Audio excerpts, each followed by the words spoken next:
हम चर्चा करते हैं एम्पेयर का परपथीय नियम। ध्यान दीजिए, जैसे आप सभी लोग पढ़े हो कूलाम का नियम, ध्यान आया? कूलाम का नियम ये किस में आपने पढ़ा है? स्थिर वैद्युतिकी में, ध्यान आया? इसके सदृश जो अभी आपने नियम पाया था वो कौन था? Biot-Savart law. कौन सा लॉ? Biot-Savart law. और आपका कूलाम का नियम दोनों एक दूसरे के क्या हैं? सदृश्य हैं। क्या हैं? सादृश्य हैं, मतलब एक दूसरे के समान है। ये स्थिर वैद्युतिकी में लगता है, ये गतिक वैद्युतिकी में इस्तेमाल होता है, ये चुंबकत्व में इस्तेमाल किया जा रहा है, ध्यान दीजिए। परंतु यहाँ ध्यान दीजिए, आपका एक नया नियम आपके सामने आ रहा है। वो नियम आपका है, कौन सा नियम है? यहाँ आप पढ़ते थे स्थिर वैद्युतिकी में गॉस का नियम। कौन सा नियम? गॉस का नियम, ध्यान आया? गॉस का नियम काफ़ी महत्वपूर्ण नियम है जो आपने पढ़ा है। कहाँ पढ़ा है आपने? स्थिर वैद्युतिकी में आपने अध्ययन कर रखा है। लेकिन इसी के समान आपके इसमें जो है चुंबकत्व में एम्पेयर का नियम है। कौन सा है? एम्पेयर का परपथीय नियम। एम्पेयर का कौन सा नियम? परपथीय नियम।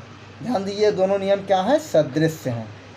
ये दोनों नियम एक दूसरे के समान हैं। ये स्थिर वैद्युतिकी में इस्तेमाल करते हैं। इसको कहाँ इस्तेमाल करते हैं? चुंबकत्व में। इसको कहाँ इस्तेमाल करते हैं बच्चों? स्थिर वैद्युतिकी में। इसको कहाँ इस्तेमाल करते हैं? चुंबकत्व में। तो आइए, आपके कुछ समझ में आ गया होगा। अब हम चूँकि एम्पेयर का परपथीय नियम जा रहे हैं समझाने आपको, इस पर स्पेशल हम क्या करते हैं? चर्चा करते हैं। तो आइए सबसे पहले इसके स्टेटमेंट पर हम बात करते हैं, कथन पर बात करते हैं। कथन क्या होगा इसका? तो इसके कथन के अंतर्गत जो कथन इसका है स्टेटमेंट, किसी बंद परिपथ, परिपथ कैसा हो? बंद हो। पथ कैसा हो? बंद हो। किसी बंद पथ या परिपथ के अनुदिश चुंबकीय क्षेत्र का कौन सा? रेखीय समाकलन। चुंबकीय क्षेत्र का कौन सा समाकलन?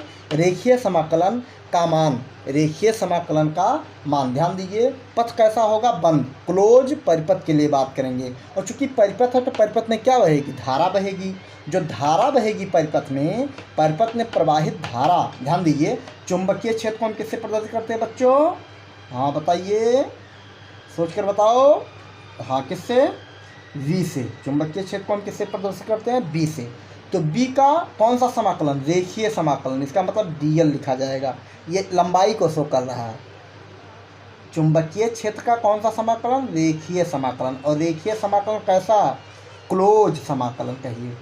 किसी बंद पथ या परिपथ के अनुदिश चुंबकीय क्षेत्र का रेखीय समाकलन का मान, रेखीय समाकलन का मान किसके बराबर होता है? रेखीय समाकलन का मान किसके बराबर होता है?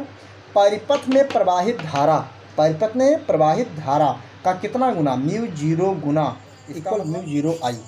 मीन्स यहाँ देखिए, आपका इंटीग्रेशन का क्या है? चिन्ह है। और यहाँ क्या लगा है? क्लोज। क्लोज का मतलब बंद पथ होना चाहिए या परिपथ होना चाहिए, तभी आपका एम्पेयर का परपथीय नियम, एम्पेयर सर्कुलेट्स लॉ क्या होगा? लागू होगा। यहाँ देखिए, जो कथन है उसी का मैथमेटिकल रूप है। कह रहा है आपका चुंबकीय क्षेत्र का कौन सा समाकलन? रेखीय समाकलन। रेखीय समाकलन का मतलब dl, सूक्ष्म रेखीय समाकलन dl, यहाँ लेंथ बता रहा है, बराबर होता है परिपथ में प्रवाहित धारा का कितना गुना? μ0 गुना। और μ0 आप जानते हो क्या है? क्या है? म्यू नॉट भी आप बोलते हो। इसको क्या कहते हो? चुंबक की चुंबकशीलता बोलते हो। अब इसको क्या करते हैं? सबसे पहले अगर कथन को पढ़ें तो कैसा है? वहाँ पर धारावाही क्या है? एक कोई परिपथ है, ठीक। एक सीधी तार पर हम क्या करते हैं? आई धारा क्या करते हैं? इसमें प्रवाहित करते हैं, जैसा कि आप व्हाइट बोर्ड में देख पा रहे हो। अब ये बताइए, इसके निधि वर्मा या गोविंद वर्मा बताएंगे, अगर इसके हम चारों ओर चुंबकीय क्षेत्र निकालना हो तो हम कौन सा नियम लगाएंगे? तो कौन सा नियम लगाओगे? ये देखिए, कौन सा हाथ है? बाएं हाथ का अंगूठे का नियम, या मैक्सवेल का बाएं हाथ का अंगूठे का नियम। अंगूठे की दिशा धारा की दिशा बताता है, लिपटी हुई उंगलियां किसकी दिशा बताता है? किसकी दिशा बताता है? सोच कर बताओ। चुंबकीय क्षेत्र की दिशा। इसका मतलब इसके चारों एक चुंबकीय क्षेत्र जनरेट हो जाएगा। सही है? ऐसा कुछ सर्कल में चारों ओर एक क्या हो जाएगा? चुंबकीय क्षेत्र जनरेट हो जाएगा। ये देखिए, हम चूँकि वायर्स को 3D में हम बनाने का प्रयास कर रहे हैं, यहाँ पे देखिए ऐसे कुछ, ठीक। आपको समझ में आ गया होगा। इसके चारों ओर क्या जनरेट हो जाएगा, चुंबकीय क्षेत्र। अच्छा, तो हम विचार करते हैं एक त्रिज्या पर, हम विचार करते हैं यहाँ से कितनी दूरी पर, आर दूरी पर, कितनी दूरी पर, एक आर दूरी पर एक बंद पथ की हम क्या करते हैं, कल्पना करते हैं। ये देखिए बंद पथ, सर्कल नुमा एक पथ आपको दिखाई पड़ रहा है। इस पर एक कोई बिंदु P है जिस पर हमको क्या ज्ञात करना है, सबसे पहले इस परिपथ में प्रवाहित धारा I के कारण इस पॉइंट्स पर उत्पन्न क्या निकालेंगे, चुंबकीय क्षेत्र निकालेंगे। क्या निकालेंगे, चुंबकीय क्षेत्र। अगर इस पॉइंट्स पर आप चुंबकीय क्षेत्र निकालोगे तो हम परिमित लंबाई सीधी धारावाही चालक के लिए हम सूत्र का निगमन कर चुके हैं। तो B बराबर आप पाओगे μ0 I/2 पाई r। ध्यान दीजिए, इस सूत्र का हम निगमन पहले ही प्राप्त कर चुके हैं। कहाँ पर हम बताए हैं, परिमित लंबाई वाले सीधी धारावाही तार के कारण उत्पन्न चुंबकीय क्षेत्र का फार्मूला में आप देख लीजिएगा। तो इस पॉइंट पर हम क्या पा गए, V की वैल्यू पा गए। अब रेखीय समाकलन निकालना है। क्या निकालना है, रेखीय समाकलन। थोड़ा सा यहाँ और काम करना होगा, उसको समझना होगा आपको, इसको समझने का प्रयास कीजिए आप। तो यहाँ पर ध्यान दिया जाए, जो एक परिपथ बनता है इसी के क्या करते हैं, एक हम क्या खींचते हैं, एक सबसे पहले इस पर खींचते हैं एक स्पर्श रेखा। ये देखिए एक स्पर्श रेखा खींचा गया जो किस दूरी को रिप्रेजेंट करेगा, ये डायरेक्शन बताएगा, किसकी दिशा बताएगा। ध्यान दीजिए, इस पर अगर डायरेक्शन की बात किया जाए तो ये डायरेक्शन बताएगा DL का डायरेक्शन, जो कि क्या है, वेक्टर फॉर्म में है। ठीक, ये चुंबकीय क्षेत्र का क्या बताएगा, समाकलन बताएगा। तो यहाँ से देखिए, विचार करते हैं चित्रानुसार, चित्र के अनुसार परिपथ में प्रवाहित धारा I है। परिपथ के चारों ओर, किसके चारों ओर, परिपथ के चारों ओर R त्रिज्या का, कितने त्रिज्या का, R त्रिज्या का एक बंद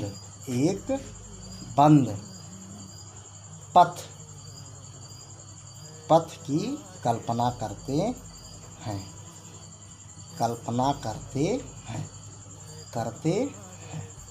इतना बात समझ में आ गया। एक हम R त्रिज्या का एक बंद पथ का क्या करते हैं, कल्पना करते हैं। अतः बिंदु P पर चुंबकीय क्षेत्र, द्विरेखीय धारावाही चालक के लिए हम इस सूत्र का निगमन कर चुके हैं। तो B बराबर आपका प्राप्त हो जाएगा μ0 I/2 पाई r। ये आपका फार्मूला प्राप्त हो जाएगा। ठीक, आपका फार्मूला प्राप्त हुआ। अब क्या करते हैं, ये जान लीजिए चुंबकीय क्षेत्र कौन सा राशि है, ये आपका वेक्टर क्वांटिटी होता है। ठीक, अब इसका कौन सा समाकलन, रेखीय समाकलन। देखिए यहाँ एक सूक्ष्म खंड की हम कल्पना करते हैं। यहाँ थोड़ा सा और माइंड लगाइए, ये सूक्ष्म खंड है। ठीक, ऐसे ऐसे अगर तोड़ते जाए तो कई सूक्ष्म खंडों में क्या होगा, ये टूट जाएगा ऐसे ऐसे, सही है ना। तो यहाँ से देखिए, अतः कथन से, किसके, कथन क्या कहता है, किसका समाकलन, चुंबकीय क्षेत्र का कौन सा समाकलन, रेखीय समाकलन। चुंबकीय क्षेत्र का कौन सा समाकलन, रेखीय समाकलन। देखिए रेखीय समाकलन किया गया कि नहीं किया, बराबर हो जाएगा आपका। यहाँ डॉट प्रोडक्ट लगा है ना, और डॉट प्रोडक्ट को अगर आप ओपन करोगे तो क्या रिजल्ट देता है, डॉट प्रोडक्ट किस नियम का पालन करता है, कोज्जा नियम का। तो हो जाएगा BDL cos थीटा। इतना बात समझ में आया। और यहाँ देखिए मैग्नेटिक फील्ड का जो डायरेक्शन है, इसी डायरेक्शन में आपका मैग्नेटिक फील्ड भी है, चुंबकीय क्षेत्र का डायरेक्शन भी है, और इसी डायरेक्शन में किसका है, DL सूक्ष्म लेंथ का भी डायरेक्शन है। यहाँ थीटा की वैल्यू क्या रखेंगे हम, आप 0 अंश रखेंगे। क्या रखेंगे बच्चों, 0 रखा जाएगा। क्या रखा जाएगा, 0। तो यहाँ से देखिए, अगर हम इसका क्लोज इंटीग्रेशन कर दें, क्लोज इंटीग्रेशन V की वैल्यू क्या है आपको पता है, यहाँ से रख दीजिए μ0 I/2 2 pi are dl cos 0 अंश, cos 0 अंश। अगर इस पर हम थोड़ा सा और विचार करें, थोड़ा सा क्या करें और विचार करें, तो यहाँ पर आपका देखिए, यहाँ से अगर ध्यान दिया जाए तो ध्यान दीजिए, क्लोज इंटीग्रेशन किसका होगा, dl का। किसका होगा, dl का। ये बताइए, ये दूरी आपका dl हो गया, ये दूरी dl हो गया, ऐसे ये दूरी dl हो गया, ऐसे ये दूरी dl हो गया। छोटे छोटे छोटे छोटे मिलकर पूरा ये जो बंद परिपथ होगा किसके बराबर बनाएंगे, कितना बता देंगे, बताइए कितना बनेगा बच्चों, कितना बनेगा, सोच कर बताओ। ऐसे क्लोज इंटीग्रेशन dl हम निकालें तो किसके बराबर होगा, क्लोज इंटीग्रेशन अगर dl की वैल्यू हम निकालें तो किसके बराबर होगा, निश्चित रूप से परिध के बराबर होगा। ये आपका dl, ये आपका dl, ये आपका dl, ऐसे छोटे छोटे छोटे छोटे कुल मिलाकर किसके बराबर हो जाएंगे, परिध के, पथ के परिध के। परिध का फार्मूला क्या होता है, 2 पाई आर, 2 पाई आर क्या करने पर, रखने पर रख दीजिए। तो यहाँ से हो जाएगा μ0 I/2 पाई आर और क्लोज इंटीग्रेशन dl, और cos 0 अंश का मान कितना होता है, 1। cos 0 अंश का मान कितना हुआ, 1। 1 का गुणा और भाग करने पर कोई फर्क पड़ेगा, क्यों बच्चों, 1 का गुणा और भाग करने पर क्या कोई फर्क पड़ेगा, बिल्कुल नहीं पड़ना चाहिए। क्यों, गुणा और भाग करने पर क्या कोई फर्क पड़ेगा, नहीं पड़ेगा। तो रिजल्ट दे देगा μ0 I/2 pi r, close integration dl की वैल्यू क्या हो जाएगा, 2 पाई आर। हम क्या करते हैं, प्लेस कर देते हैं। तो 2 पाई आर क्या हो गया आपका, कैंसिल आउट। और ये आपका 1 का गुणा करने पर कोई फर्क नहीं पड़ेगा। देखिए कैंसिल आउट हुआ कि नहीं हुआ। तो आपका क्या रिजल्ट आ गया, μ0 I। यही आपको क्या करना था, प्राप्त करना था। देखा, लेफ्ट हैंड साइड हम चल रहे हैं, इसका प्रकार इस मतलब से हम कह सकते हैं क्लोज इंटीग्रेशन bdl बराबर हो जाएगा μ0 I। यही कौन सा नियम है, एम्पेयर का परपथीय नियम, एम्पेयर का परपथीय नियम। हेंस प्रूफ, हमें क्या यही करना था, प्रूफ करना